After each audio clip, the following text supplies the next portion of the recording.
it's important to note that it's a very, very slim majority that of 54% that would unban Trump's Twitter accounts and other social media accounts.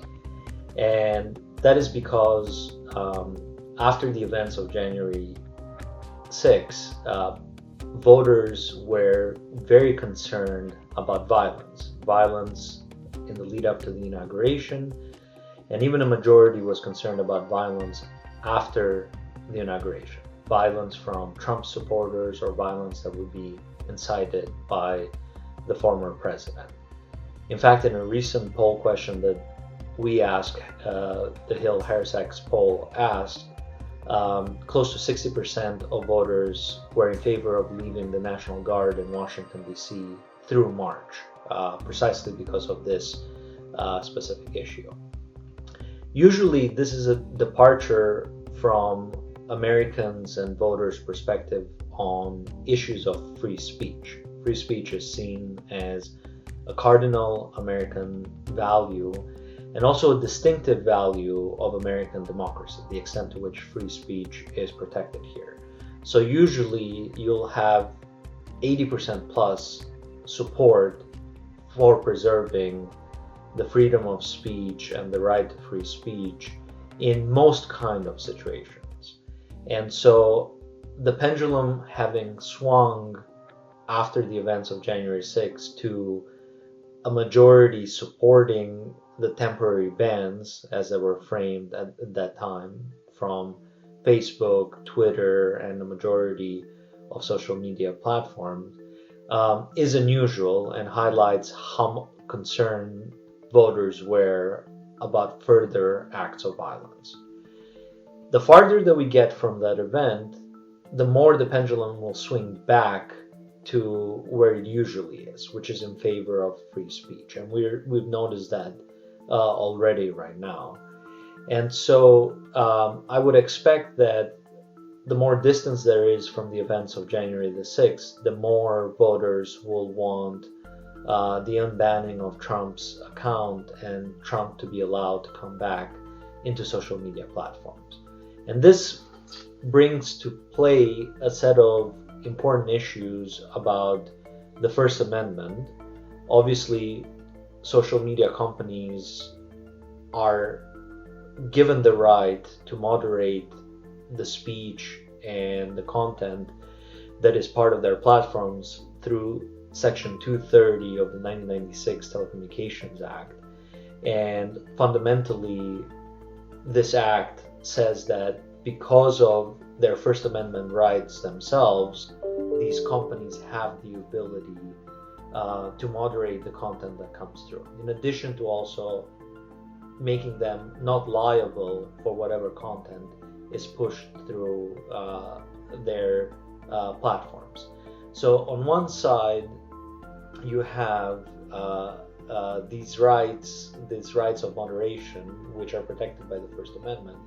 On another side, you have a former president of the United States, someone who carried a very big megaphone and came to power, was elected president precisely because of the effective use of social media platforms like Twitter and Facebook, who has, as of the last counting of his support, 75 million voters that supported him in the November election. So this issue will start playing out in the near future and beyond. And really, big tech and the big social media platforms are in a political trap of sorts. And they're seen as being too politicized. Voters are split on whether or not they're exercising good judgment or they're being overtly political in banning Trump. This is as of a recent Harvard Caps Harris poll, which was the other poll that I work on and is released exclusively through the Hill as well.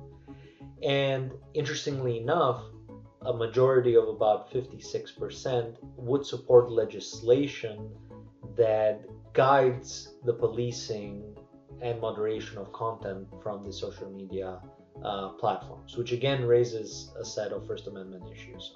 So I think that this is an area to keep an eye out on from a public opinion perspective, from a policy proposals perspective, and I think that in the medium to long term, it will be very, very difficult for social media platforms to ban Trump or a potential future campaign from Trump from their channels unless there is a violation of their terms or further incitement of violence, which obviously runs against those terms, but also runs against federal law. And whether or not the platforms like Twitter stick to their decision or revert will be something that's very important and interesting to see, and also what the legal implications of permanently banning someone from one of these platforms, especially a former president with a political movement, will be. So a complicated issue. There is a pendulum of public opinion that swung in favor of the actions of social media in the short term and making sure that there wasn't incitement of violence from former President Trump before he left office and immediately after he left office. But American voters and Americans in general are highly protective of their First Amendment rights and rights of free speech. And so the farther we get from those events and the lesser the fear of active incitement of violence, the more people will want the former president to be unbanned or to be allowed back in to many of these platforms.